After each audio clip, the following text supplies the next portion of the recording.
Outer Orange. Hello, welcome YouTube, welcome Twitch people, welcome everybody. We are here to discuss the premium, well, was it premium? I'm sorry, the Card 5 Vanguard ban list today. So welcome in, guys. We're gonna talk about that today. I got the images ready this time. Crazy, there it is. There's the ban list. It just showed up. It just appeared. It just came out of nowhere. It came, and now we're gonna move it over here so that way it doesn't block chat. There we go. Look at that. Look at that ban list. Look at it. Is it to one? We had a Dark Strained 1 restriction. So if you're playing Bastion, we had that happen, and we had a choice restriction with the Grade 4 Magnolia and Inlet. Who called that? Who called that, by the way? Oh, another ban, I can't say the word banlist. Okay, I can't, 5 more minutes. I can't say that. All right, 5 more minutes on the clock. Can't say the B word. Got it. No B word allowed. Chat said I can't say the word right here. Can't say this word right here, or 2 words. It's technically 2 words. Technically, y'all, that's 2 words. That's not 1 word. You have to pick one or the other. That's not fair. They're separate words. They're separate words, you guys. Do your math correctly. Do your math. But anyway, so Magnolia Inlet got restricted, and guess who in the world caught that? Who could have possibly, potentially predicted that? Who could have possibly predicted? I can't think of any person that could have possibly predicted the fact that Magnolia and Inlet would be restricted. I really can't think of. I can't think of anyone. I can't think of any person. There's one thing I'd like to see. It's probably not going to happen this time, and it won't happen for a while. There's only 1 card, and honestly, it might be weird in the future. There might be some differences, but I low-key think, and it might be a hot take to be honest with y'all, but I think Inlet needs to stay out of every deck that isn't Flagberg. Like in Overdress, I was like, if there's anything that needs to be touched, these are the only 2 cards that need to potentially be choiced. On to the Triangle. I can't say the B word because apparently I'm banned from saying it's right there. It's right there. Like it's like right there. I can't say it. I can't say the triangle part, the first part. You see how there's a B? Yeah, I can't say that part, but it's okay. I'll be able to say it in a couple minutes. But anyway, channel points. Where is this crap? Where is this word banning shenanigans? Okay, let's fix this up. Let's fix it. Let's put a timer on it. Actually, we're just gonna get rid of it completely. How do I get rid of this for the time being? Cool down. Outer Overlord is talking directly to chats. That's just how it is. But anyway, so going on to Bermuda. So Rosagat is gone. So Prism is pretty much dead. Some might argue that, oh, well, Prism could still play with the new Grade 2 that's coming out, which is the dual Prism blah blah blah stuff. But in all honesty, the deck will nowhere near function as well now. You don't have that deck thinning that you had before. You can't really run Betty anymore. For extra potential stuff to hit and deck them even further. You really need to be very, like, you have to play the deck normally now and just kind of hope that you don't deck them and hit stuff. On top of the fact that you don't have a 10k front anymore, which means Vert will no longer be a 23k attacker for triple drive before getting boosted in any other shenanigans that are added onto her. So honestly, I'm very happy to see this. This particular part of the page I'm not too upset about. I will even say that the Dark Strain is weird, but I'm not like against it. I know some people are like, oh no, but Bastion didn't do anything wrong. Bastion has been showing results for a while, and I can kind of understand why Japan thought that, like, hey, maybe we should just hit this. So it kind of makes sense to me. I'm not too mad. I'm not too mad. And the Magnolia stuff definitely 100% needed to happen. So honestly, if I'll be real, I'm not too upset by this part. However, page 2.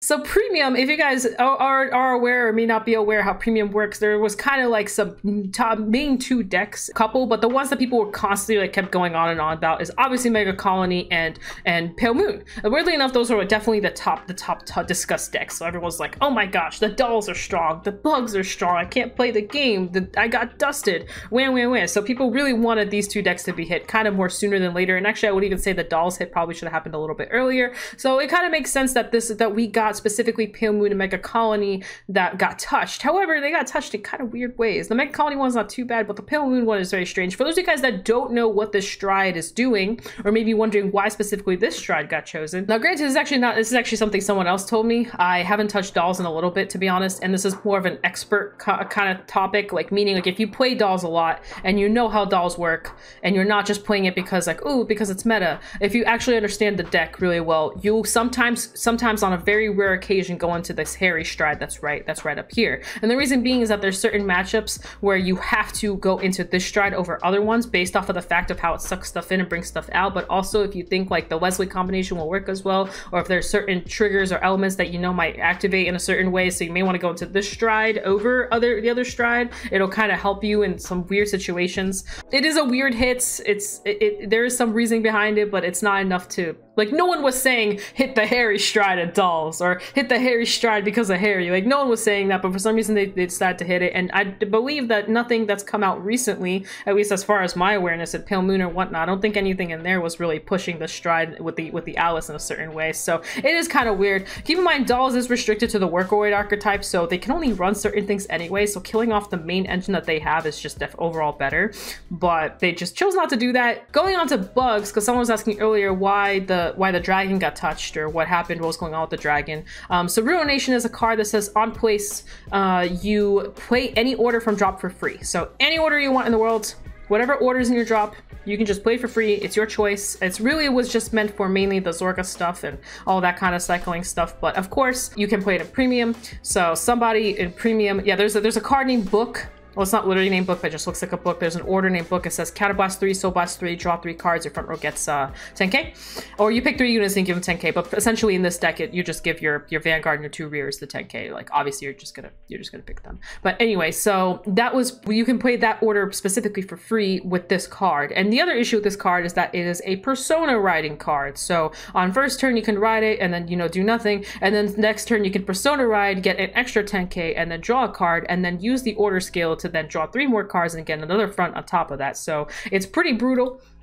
It's pretty brutal, and it's very aggressive. It's 20k to your front. It's essentially 6 force markers. There's 6 force markers to your front row every single turn, as long as you keep drawing into this persona. And because the deck literally searches for grade 3s, you're going to see your Ruination one way or another. And it was just kind of a big mess because it made the Ghidorah stall engine just work really well, because you persona ride, you go into Ghidorah, you force your opponents not to play the game. You have multiple attacks coming your way. You have Brilliant Blister on top of that, which is also really good card. I just think in combination with everything combined, like Brilliant Blister, Ghidorah, this thing, the book, a couple other cards that just came out of Quick Collection, you know, the guy that, like, if something's rested, you get to draw a card. Like, all these cards combined together just kind of made a very good deck that's called Order Colony. So they restricted this to 1 in specifically Mega Colony, so you can still play this in other, you know, you can still play it in the other nations, which I don't really like the idea of that, by the way. I'm not a fan of that. But you can still play this in other decks, essentially. You just can't play it in Mega Colony. It's down to 1. You can't persona ride anymore. You can only play Book for free once. It's not worth it. You're losing a ton of power, so there's just no point in running this anymore. My argument of why I don't like this card in other nations is because we have other clans, sorry. So we have other clans, Grand Blue, we have Great Nature, we have Neo Nectar, we have Aquaforce. Some of these clans are more toolbox than others, and my personal opinion is that I can see this card coming back and breaking a clan again. It could very easily be Grand Blue in the future, because Grand Blue has a literal reride. It literally has a reride in a stride. There's a stride that's called Bad Bounty that says at the end of the battle and attack, do counterblast this card 3, ride anything that's a grade 3 from your drop onto the board. So you can't persona ride, but you can ride the dragon and get your free order if you choose to. All right, now there's actually someone already, and there is books with the book with the ripples. There's someone already, the Zorka player that I faced in BSF was trying to make this work. Like, he was literally playing Grand Blue Ruination essentially with the Zorka package and this and a couple other cards. So it was already a thing. So what's to stop it from becoming even more of a thing? Persona is a really strong skill, and I can definitely see this being applied to Grand Blue or maybe Neo Nectar. Definitely, I've been hearing about ripples and Ruination being a thing now as well, so that can be a thing. But that's my personal take on it. And the sad part is it's not even a degenerate card, but it is causing problems. So on a scale of 1 to 10, how do I feel about this ban list? I'm kind of on a 4 right now. And the reason why, because we haven't even talked about the stuff that they missed. The thing about this ban list is that it's not actually that bad of a ban list. Like, there's nothing on here that's that weird. But they should have had more on it. I think that's kind of where people are having a problem with it. Like, they hit Rosa, which is good. The Inlet Magnolia restriction is good. The Darkstream one is kind of whatever. The Dolls one is weird, and the Magnolia one is fine. So it's kind of like a 60-40. Like, they kind of missed 40%, but hit 60% of what they could have hit. I feel like they could have taken V Premium a step further and had restricted Percival back with Gurgit, because I do believe that Gurgit and Percival together in a deck is just a terrible idea. I have been one of the few people, like more recently, I kind of was not in agreement with this, but the more I playtested Prism and Gurgit, the more I started realizing that Gurgit, it actually doesn't have as much contesters as Prism does. Like Prism still has like some kind of like bad matchups here and there, but Gurgit you just can't really stop. You can't deny it. Like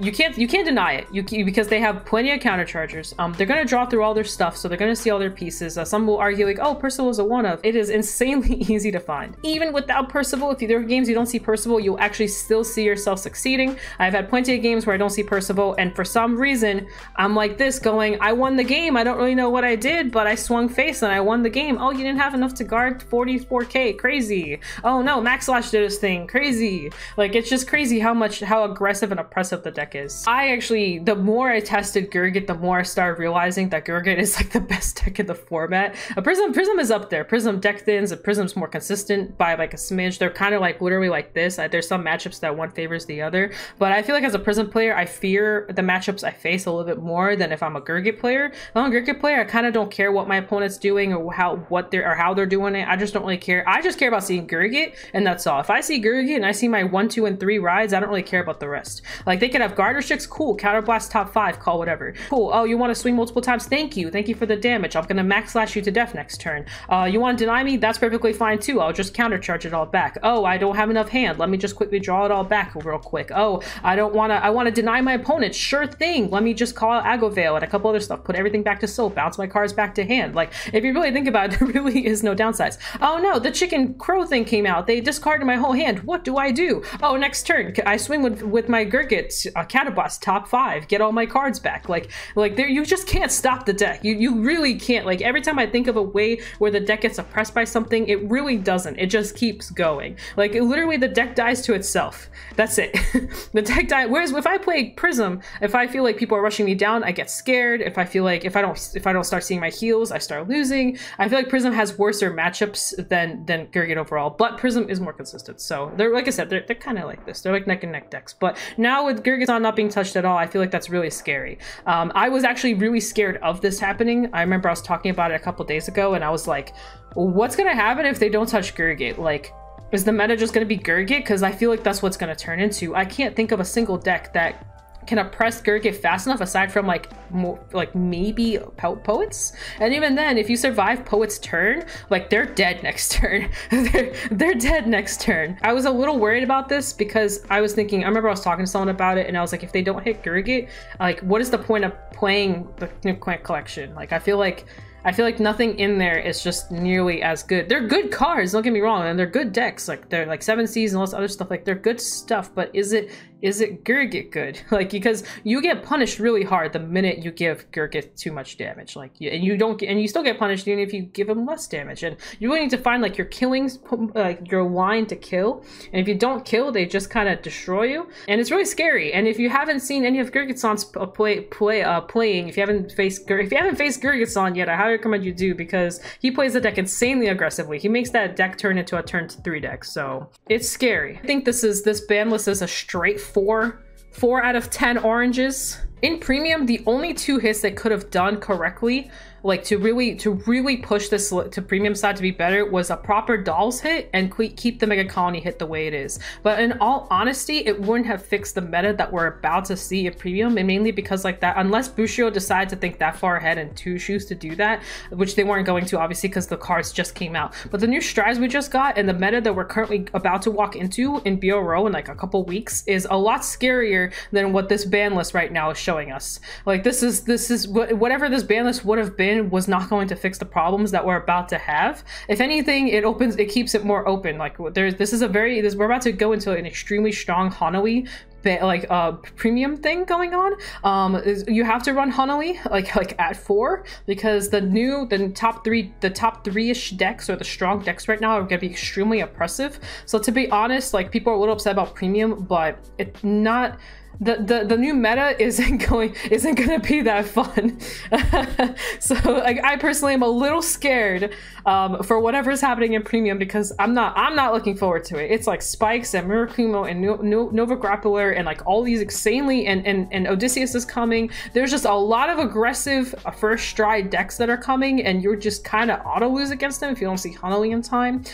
Though some decks kind of fall face flat against Hanoi type decks, like Spike Brothers falls flat really easily. And you know, even with the Bermuda Triangle getting a good stride, even they're not going to be like that crazy good unless you're playing the Highlander. Unless you're playing Highlander. The Highlander stuff's actually pretty nuts. But regardless, I feel like this meta coming up, you can't build towards all of it. There's just now the bugs did help. This bugs restriction right here did help with that, because now we don't have to build around bugs anymore or have to worry about bugs. And I will say something else. The bugs getting restricted will help players get into the game again, especially for premium. I know a lot of people have been pushing away from premium because of bugs existing. That won't be a problem, but now there'll be everything else. You'll watch yourself die on like your third turn by just getting slammed down with like attacks and attacks and attacks and attacks, or Excel markers upon Excel markers upon Excel markers. It's gonna be a very scary match. It's gonna be a very scary format. I don't know how much I'm looking forward to this, if I'm gonna be real. Yeah, I have Mega Colony over here. Yeah, it's my Mega Colony Flagberg deck. I actually just got my Flagbergs in, but here's Flagberg. Here's the Colony. I've never been a Bugs player, but it has Flagberg in it. I'll play it. How does it work? I'm still figuring out, but essentially what you do is you ride up to Flagberg, and then you use the new stride. Well, you can go to Ghidorah, and you can flip the new stride, get the minus 10k, and swing with a bunch of attacks off of Flagberg's skill, because Flagberg has the inlet that restands and the grade 2 that restands, and then they're getting the promo that also attacks from the back row. So those three cards combined will pretty much give you about 6-7 attacks. And on top of that, you also have Ghidorah's skill, which can also replenish you another attack if you want. And then you will just and by the way, your opponent's at 2 like this whole time during all this, so you're constantly swinging and swinging. And then if you Persona Ride and do the exact same thing, it's pretty aggressive. I will say the deck's kind of glass cannon. One, there's a lot of grade 3s you have to run in the deck, so it kind of gives you room for a lot of, you know, bricks in your hand. And two, yeah, you can. So pretty much what you do is you tell your opponent they can't play the game while also multi-attacking them. I don't think it's like a crazy tier 1 deck or anything like that, but like I said, I haven't like fully tested it yet. It's been like super shadow testing. I'm missing like half my cards, like that's why I'm going in and out. But I do think the deck is not terrible. I think it's like a little bit more on the high roll side, where if you hit your stuff and you go ballistic and you survive, you kind of just kill. I'm not gonna lie, I kind of wanted to see that bird go in Nubatama. I'm sorry, I know Nubatama players don't have much, but after witnessing the bird on Monday, I literally, the first time I've ever witnessed the bird on Monday, I don't want to play Ange anymore. I don't want to play Ange anymore. Hell, even I would even consider not playing Prism anymore. That crap sucks, bruh. I have like a 14 card hand. I'm chilling. I got perfect cards. I got all this stuff. You know, I'm fine. And then homie goes discard to 4, and then discard your whole hand. And I'm like, what do you mean? What do you mean? How did you get 2 Sentinels? When did it all go wrong? Okay, that's it. That's all I have for the ban list. Bye bye YouTube. Bye bye YouTube. Stay awesome. Stay awesome YouTube. Bye bye YouTube. Bye bye YouTube. Don't forget to shop at 50cards.shop for your cards and future clan collection and all that stuff. Get your cards. Get whatever you need. Use code ORANGE. Get your discounts.